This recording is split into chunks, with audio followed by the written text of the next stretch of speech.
We are kicking off the new year with a bang as we open up the brand new Unmatched set, Sun's Origin.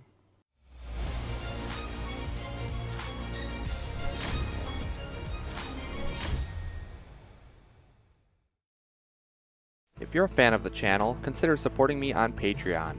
For as little as $1 per month, you can help me continue to bring you premier Unmatched content. Unlock exclusive rewards by becoming a patron today.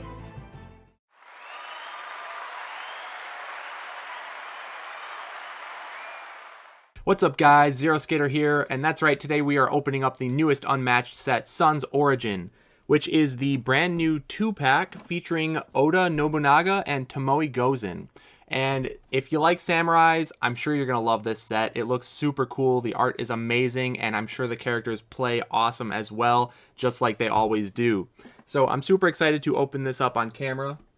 And I'll talk a bit about the decks and what I think about all the new cards and whatnot. We'll go over any of the new mechanics and the new map and all that good stuff, like always. But I'm really looking forward to it. It's been a while since we've done a box opening. I think the previous one was Unmatched Adventures, which I didn't get to do a box opening because I actually got a preview set at Gen Con, which was already opened and played. So can't open it fresh on camera if it's already been opened, right? So it's been a while, but I'm looking forward to doing this. And these characters, I've heard some crazy things, at least about Tomoe Gozen. I don't know so much about Oda, but I'm excited to find out as always. So before we get into it, be sure to attack that like button if you enjoy the video and subscribe for more Unmatched content. And with that said, let's not wait any longer. We'll jump on over and crack open Sun's Origin. Alright, so here we are with Sun's Origin, about to open this thing up. Very excited, but some background info on the set is that this was actually one of the fan contest winner sets. Not the actual winners, but one of the runners-up. Actually, two runners-up. And they were, I believe their names were Zach Mader and Jason Vidal, who designed these two characters. So they weren't one of the 4 winners, but again, runners-up in the contest. That Restoration decided that the design was so good that they wanted to make it official. So we're going to see both of them featured here. And if we look at the box art, very nice there. I love the style. This is amazing with the color. The whole green theme I think is super cool. And we'll look at the top here. I like how it's like the green, kind of turquoise almost, versus like the brownish beige. Very nice color schemes. If we take a look at the back here, again, Oda Nobunaga versus Tomoe Gozen. And it looks like Oda is going to have sidekick being the honor guard and Tomoe Gozen being a solo fighter. So really excited to see what they are all about. But let's go ahead and open it up and find out.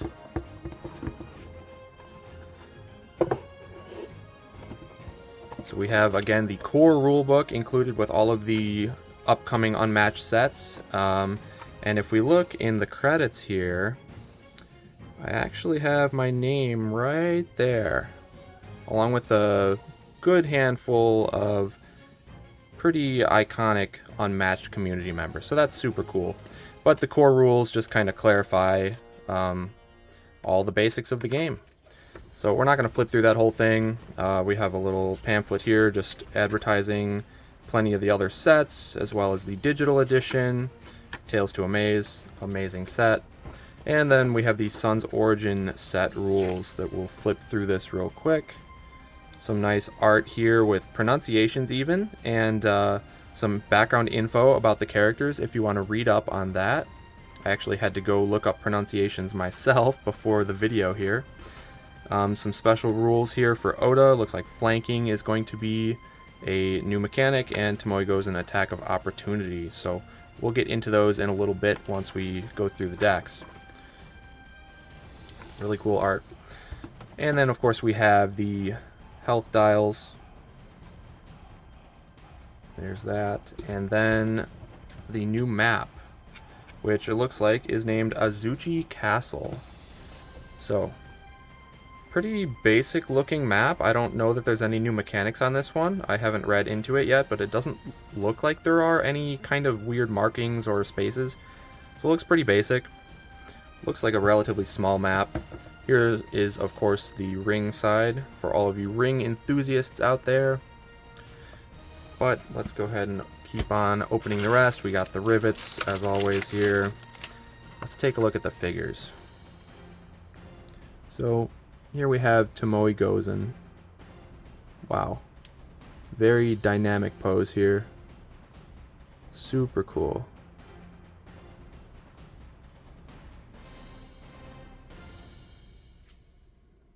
Great looking mini right there.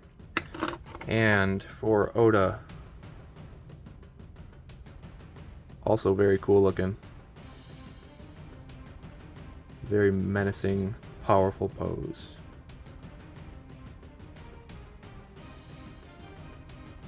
Nice. Alright, let's take a look at the decks here. I'll open these up, but then I'm gonna, of course, go play a game without looking through them, and then I'll be back to go over my thoughts of all the cards and whatnot after I do that. But just taking a look at the card back here, again, I love this color scheme. I think the kind of tealish green is just super nice looking, especially with all the white. Very nice looking. It reminds me of mint. So there's for Tomoe and then for Oda.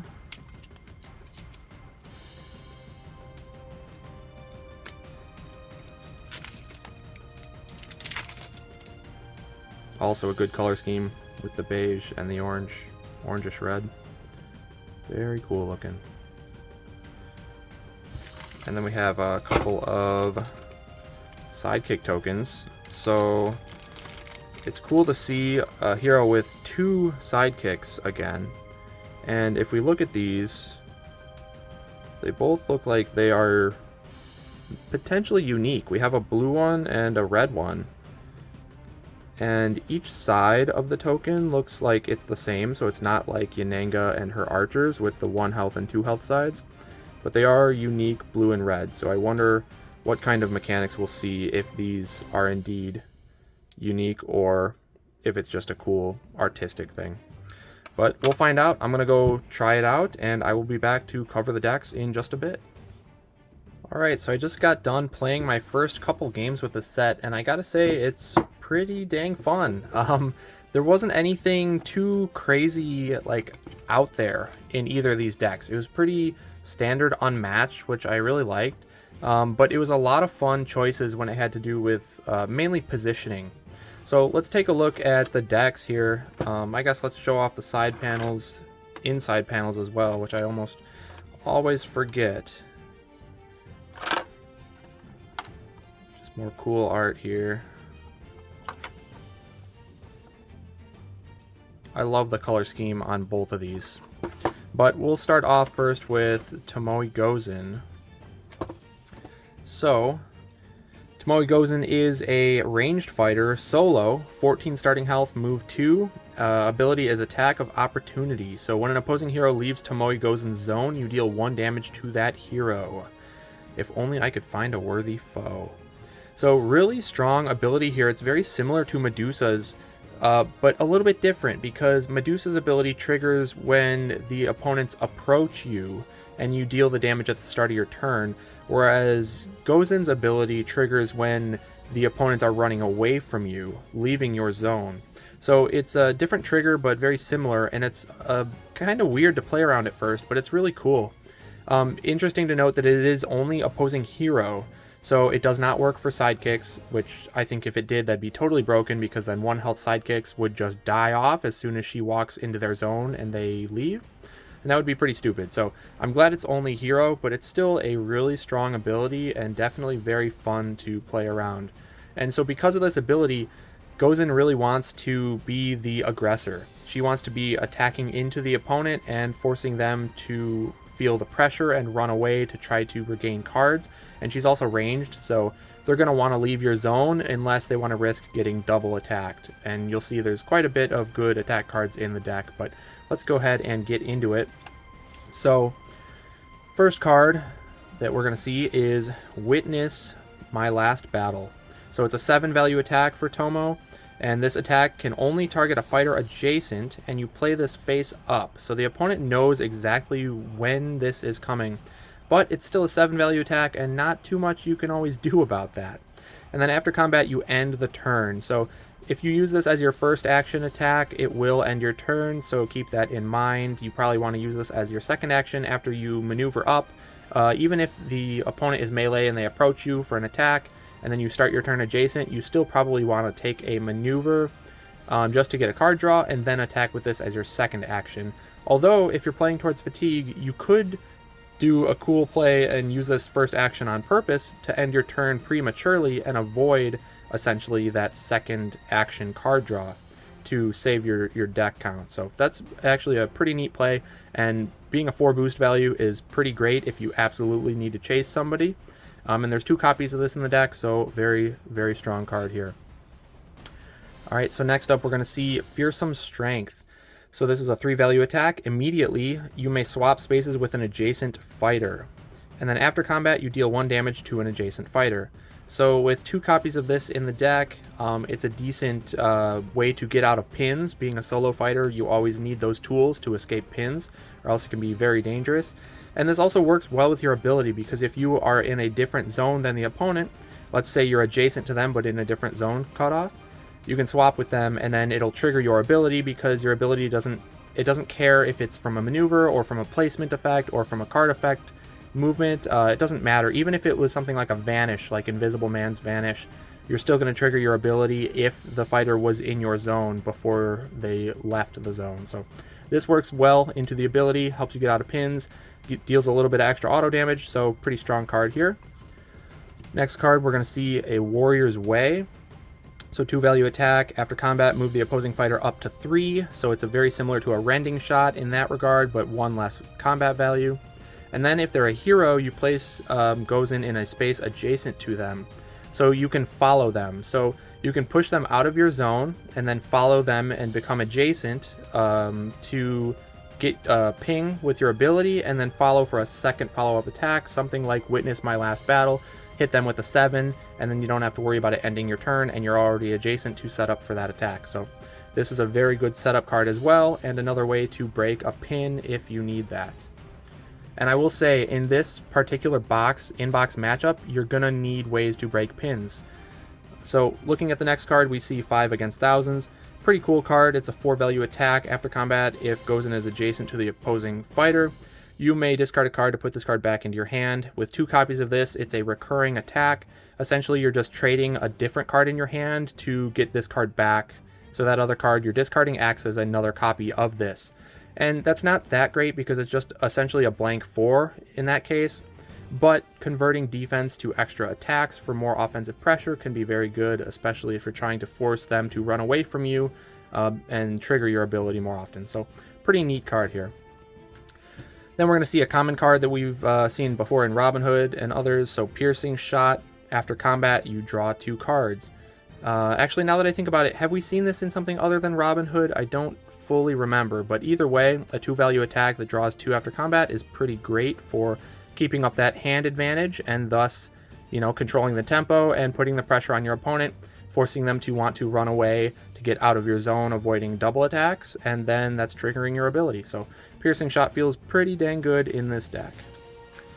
And then a couple of blue cards here. We're going to see Deeds of Valor. So this card, there's 3 copies, 2 value defense. During combat, you cannot take more than 2 combat damage this combat. So we've seen a similar effect like this with Spider-Man and his web shooters, I believe it was called. Essentially, this card's not really that great. You only really want to use this against anything with a 6 value plus, because if you use it against a 5, sure, you save yourself 1 damage, but it's essentially like playing a blank 3 into a 5, and that doesn't feel great. So you really want to play this against 6 or higher. Otherwise, it's a very, very mediocre defense. But it's great against things like Beast Form, Forever Hide, the Big Reveal, things of that nature. So it's got its uses in certain matchups. Next card is going to be Refuse to Retreat. So 3 value block. Immediately, you cannot leave the space for the rest of the turn. So it keeps you in place. And then after combat, if the opposing fighter is adjacent, your opponent discards 1 card. That is a choice discard, so it's like a Clutching Claws or a Hiss and Slither or Shield Formation from Yananga. So we've seen effects similar. They're okay. It's good for value, but with the opponent getting to choose, it's not really the strongest effect. But this card's fine. With 2 copies, it gives you a little extra value in the deck. Next up, this card is probably one of the best in the deck. Confront any demon or god. So it's a 3-value versatile. After combat, you draw a card, like a snipe. And then, if you lost the combat, you look at your opponent's hand and choose a card for them to discard. So this is like an Eliminate the Impossible from Sherlock, that scheme, on a combat card, which is absolutely incredible. Now, of course, this can get canceled by things like Feint and such, so it's a little more risky than Sherlock's scheme card, but the hand advantage swing that this card can give you is massive, because not only do you get to look and delete one of their cards out of hand, you do that after you already ripped a defense, most likely, because you have to lose the combat, so I guess it's not most likely, it's guaranteed that they defended this attack. And you are also drawing a card to keep up your own hand advantage, so this is a massive swing card, definitely one of the scariest cards in the deck, and something you gotta play around, I think, at all times. Next up, we'll see Flash of Steel. This is essentially the Feint of the deck. There's 3 copies. Immediately, if the opposing fighter is a hero, you cancel all effects on your opponent's card. So it's pretty cool because it's conditional like that. It only cancels against heroes, so sidekicks don't have to worry about cancels going up against Tomoe Gozen. But it has a little additional effect that says after combat, if the opposing fighter is adjacent, you deal a damage, so a little bit of extra auto damage tacked onto the Feint is pretty good. And then we're going to see another card that's very similar, only works against the heroes, is a Worthy Opponent, 3-value versatile. It's essentially a momentous shift. It becomes a 5 if the opposing fighter is a hero. So this is actually really good on defense because, you know, Bigfoot comes up, tries to log you, you play a 5-value defense because he's the hero. So really, really strong defense. It's an okay attack, but you have plenty of good reds in this deck. I think you're most likely going to use this on defense. But it's really strong, and it's a 3 boost value as well with 3 copies, so great to have in the deck. And then we're going to see another common card being Skirmish. 3 copies of Skirmish on a ranged fighter is always very, very good. After combat, if you won, you move a fighter in the combat up to 2 spaces. Obviously, this can trigger your ability. If you played on defense, you're pretty likely for that to work, although you're sacrificing an attack opportunity in order to do that since you're pushing them out of your zone. But also, if you use this as an attack card and it doesn't get feinted and you can win the combat, you could push them out of your zone to avoid them from double attacking you and trigger your ability. So it's pretty good on offense here. And then the final card in the deck is Lord Kiso's Final Stand. The only scheme in the deck, but there's 3 copies. It's very good because you move up to 3 spaces, you may move through sidekicks, and then you choose one effect, either gaining an action or you recover 2 health. So recover 2 health is very good, as we know, on a scheme, because that can be a pass, and 3 copies of a heal 2 pass is really good. And also you have movement alongside that, so this is an excellent scheme for playing defensive or value-oriented, like for the long game with the healing. Being a pass and movement gets you away from double attacks, and if you're playing towards fatigue, you don't want to give your opponent double attacks because those are free passes. So this is just amazing in that regard. It's also great for breaking pins because you can move through sidekicks, so very, very important being a solo fighter once again. And also it's very good for being aggressive because you can move through sidekicks if they're body blocking for their hero. Move through the sidekick, get in range of the hero to make attacks. You can gain the action if you're trying to be aggressive instead of healing. So you move through, you gain the action, and you're ready to unleash your attacks on the hero. So that's very, very good. This card just pretty much does it all. It's incredible. And 3 copies in the deck is fantastic to see. So once again, she is very much focused on being aggressive because you want to control the tempo, which is really neat because a lot of newer fighters I feel we've seen are very kind of value game oriented, very much play towards fatigue and whatnot. But she's the opposite. Maybe she can play fatigue, but from my initial impressions, she definitely seems like an aggressive fighter. When I played my first game, I played as Tomoe Gozen, and Oda got to go first and got some massive hand advantage really early on, and I was left playing defensively the whole rest of the game pretty much, and it felt really bad because I wasn't triggering my ability because I was just the one running away trying to gain cards to not die, and that felt awful. But then we flipped it around. I played Oda, and my opponent played Tomoe Gozen, and they went first, and they were able to keep up the pressure and force me to run away multiple times, triggering the ability for free damage because I had to run away and gain defenses because I had a lot of pressure put on me from all of her draw power and whatnot. So she definitely wants to be the aggressor and control the tempo and gain advantage, free damage off of her ability by playing in that way. And probably go for a finisher with her 2/7s. So pretty fun, really unique, very focused on positioning. And it's just a cool new fighter, nothing too crazy, but I think she's decently strong. Being ranged is always good, of course, so we'll see how she fares in the meta. But let's go ahead and take a look at the next fighter, being Oda Nobunaga. Alright, so Oda Nobunaga, he is a melee fighter, move 2, 13 starting health. That seems like awful stats. For a melee move 2 to only have 13 seems really low. But he has the Honor Guard, which are actually 2 6 health sidekicks, which is really, really cool. I think that's the first time we've ever seen a multi-health sidekick, multi-health multiple sidekicks, other than Yananga, but the archers from Yananga only had 2 health, whereas both of Oda's Honor Guard have 6 health, so they're really, really tanky sidekicks, and having 2 of them is amazing for just controlling the board. You know, you have a lot of map control. You can set up pins probably better than anybody because those are some beefy sidekicks, and it doesn't even have to specifically be a 1-lane corridor because you have 3 big bodies, kind of like raptors. You can pin really, really well.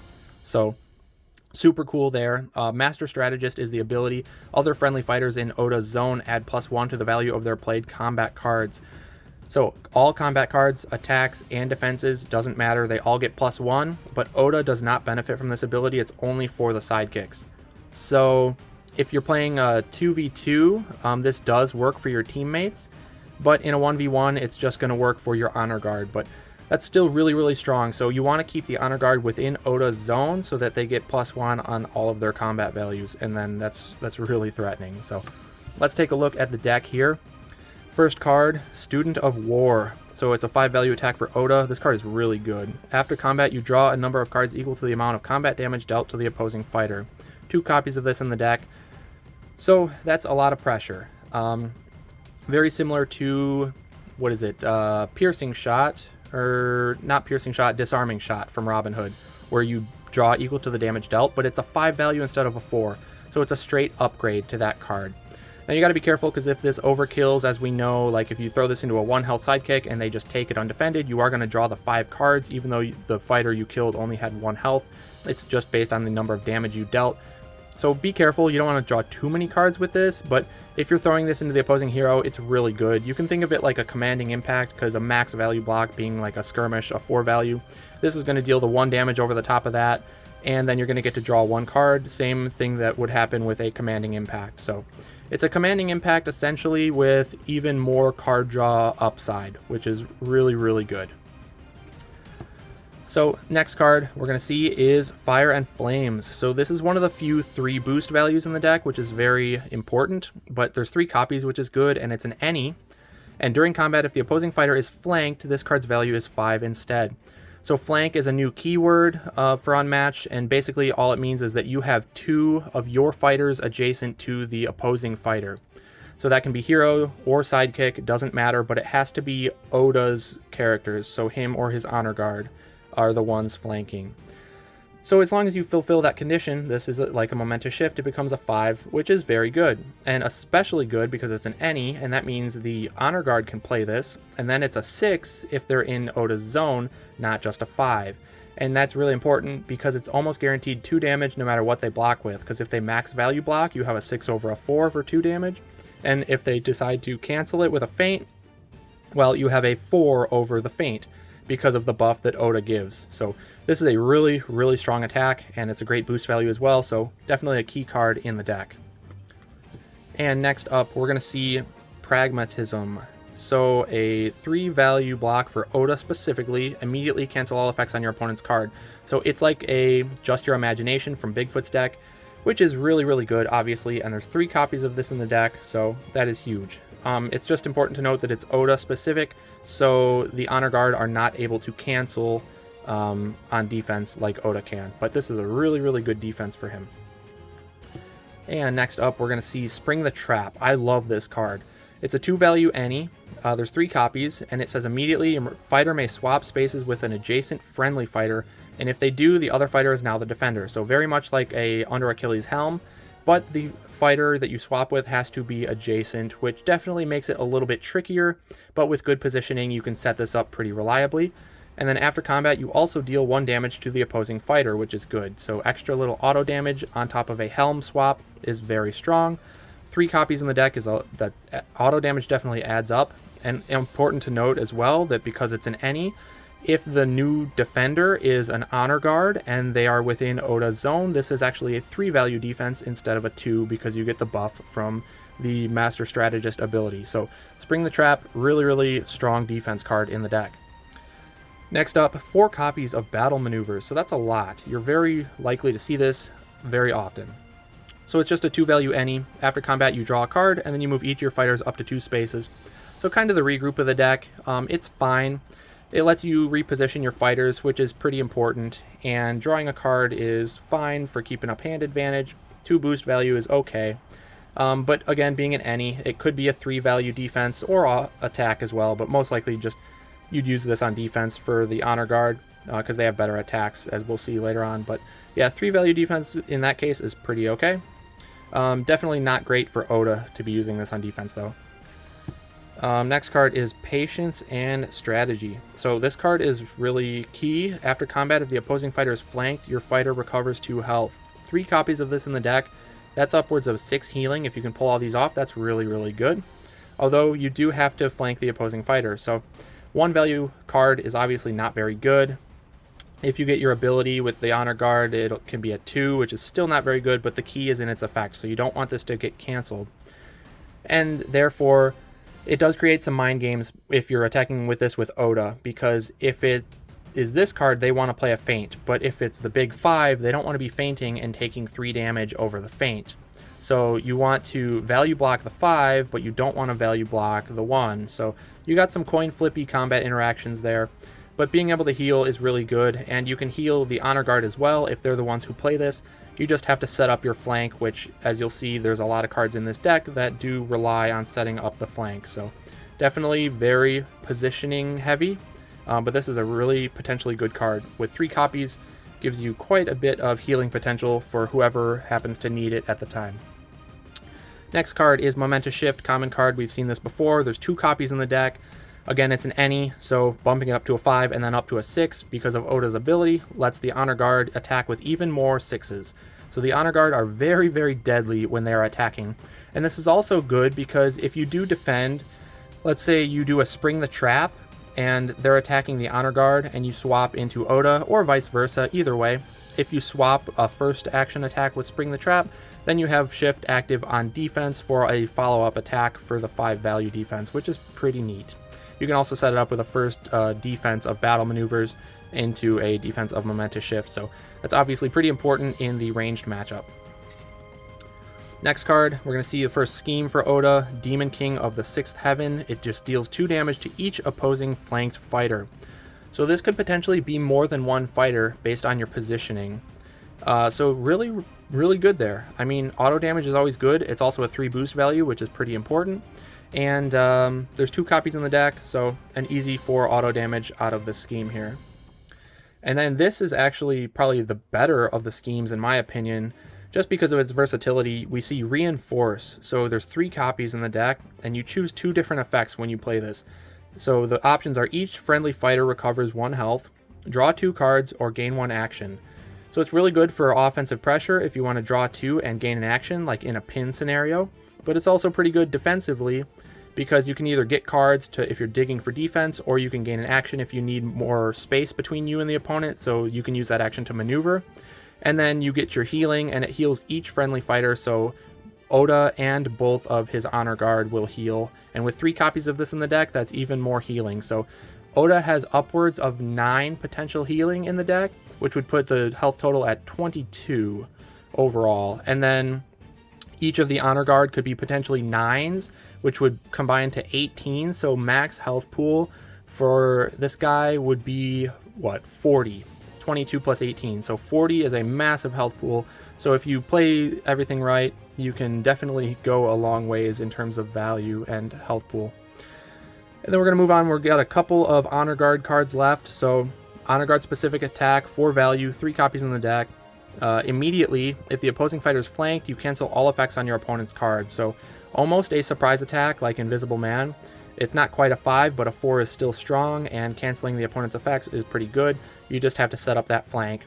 But then non-conditional on the flank is after combat, move your fighter up to 2 spaces. So you can move in, attack, and then use the after combat to move back out and set up your positioning, you know, to go back into Oda's zone, for example, so that you have your defensive buff.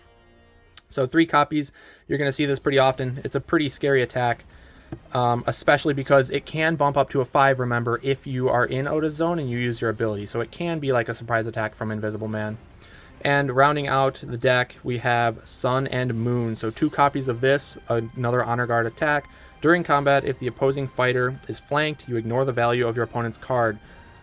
Wow, is this a crazy card? Because they want to feint this yet again, but if they feint this and it ends up being Lightning and Thunder and it's bumped up with Oda's ability, well, they take 3 damage over their feint. Whereas this, you know, they want to value block this Lightning and Thunder, but if they value block this, this will just ignore and go right through for 3 damage. So you're very likely to get potentially 3 damage with any Honor Guard attack, which is really, really scary. So again, the combat coin flips between both Oda and the Honor Guard are really scary. You do have to set up your flanking, so that's very, very important in the deck. And so obviously you can see that if you are able to kill off the Honor Guard quickly, the deck definitely loses a lot of value. A lot of the effects start getting harder to pull off with the flanking. And if you kill off both Honor Guard, the deck absolutely falls apart because you can't do any of your flanking effects, you can't play any of your Honor Guard cards, and you will just be a really, really terrible fighter at that point. But how easy is it to kill off 2 6-health sidekicks that have plenty of defense, and all of the values are buffed if they stay in Oda's zone, and they also have potential healing because they can also use patience and strategy to heal for 2, as well as the reinforced healing. So very versatile in terms of where you want to divvy up your health pool and how you want to make your attacks. I think you're going to want to use the Honor Guard more often than not because you want to always be threatening that +1 value, and in that case they have so many really, really strong attacks. I mean, Fire and Flames as well as Momentous Shift can both go up to a 6. Lightning and Thunder is a 5 value offensive cancel. Sun and Moon is a 3 value ignore the opponent's card value, so it'll go right through anything they defend with. And Oda still has his own flat 5, so really, really threatening attacks. The weakness of the deck as well, or outside of just having the Honor Guard die off, would be you don't have great defense values for Oda himself. Even the Honor Guard don't have the best defense values because they don't have any cancels and no printed values above a 3, but the 3 is a shift that can be bumped up to a 4 if absolutely necessary. So defensively, the deck is not the best, but offensively it's very scary, very positioning heavy, and super fun to try to set up all the flanking and whatnot. It's almost similar to Yananga in terms of triggering your ability because you want your dudes in your zone. So there's a lot of fun stuff to play around in that aspect, and I think these two play really well into each other because you'll notice a lot of effects where, you know, if it's Oda attacking versus Honor Guard attacking, Gozen's going to want to play a certain card based on the scenario, and a lot of tempo focus because, again, if Oda can get the tempo, Gozen's going to have a really bad time because then she's not triggering her ability because Oda's not running away. But other way around, if Gozen gets the tempo and Oda has to run away, he's just going to take a bunch of free damage, and it's just a really fun inbox matchup. I had a blast playing it. Again, I played each of the fighters one time, and it went pretty different based on who started first, so I think that's going to play a big role because obviously going first sets you up to gain control of the tempo early, but things can always flip around throughout the game depending on what happens and what kind of combat interactions there are. But super cool set overall. I don't know that either of these fighters will be super meta relevant, but I think that's totally fine. I think they're both just really neat, and I'm looking forward to playing a lot more of both of them. because they're just super fun and positioning focused, and positioning is one of my favorite things about Unmatched. So looking forward to playing more of both of these. If I had to pick one, I gotta say I'm more interested in Oda, which is a little surprising because based on all the hype I heard about Tomoe Gozen, I thought she would be more my style, but Oda just seemed to be a really fun puzzle in terms of positioning, so can't wait to play more. All right, and there you have it. That is Sun's Origin for you. And again, super cool set, nothing too crazy. So it's kind of refreshing after all of the crazy nonsense we saw in the Marvel sets. My favorite is public domain characters, and these two are just super cool. They fit the bill perfectly and very fun. Positioning focus, which again is one of my favorite things about Unmatched. So I highly recommend this set. It is for sale on the Restoration Games website right now for US and Canada at least, so make sure you go order your copy, and it will be on the store shelves on Valentine's Day actually, so February 14th, so about a month away. So yeah, you're gonna have to be a little bit patient if you want to pick it up from your local store, but it'll get there, so just be patient. And you know, I will be trying to stream some games with these guys, so if you can't wait until that date, at least you can check them out on my streams and see some of the gameplay in action that way. So check me out on Twitch at twitch.tv/zeroskater12 if you want to watch these new fighters played. I will hopefully do some streams coming up soon. So anyways, let me know down in the comments what you think about these new fighters. Who are you most excited for? Is it Oda or is it Tomoe Gozen? Which one, you know, fits for you? And I'd love to hear about it down in the comments. So be sure to like the video if you enjoyed it, and subscribe to the channel if you're not already. I'm sure a lot of you already are, but if not, please subscribe. It helps out the channel. And turn on notifications if you want to get notified whenever I post new content. So, that's about it. You can also support me on Patreon, of course. I appreciate all the support there because it helps me out to pay my editor, Darkblade, as I have school starting up again here, so it's going to be a little bit tough to find the free time for content, but I'm still going to do my best, and any support from the Patreon definitely helps out with that. So that's about it for this video, everyone, but thank you all for watching. I'm ZeroSkater12, and I'll see you next time.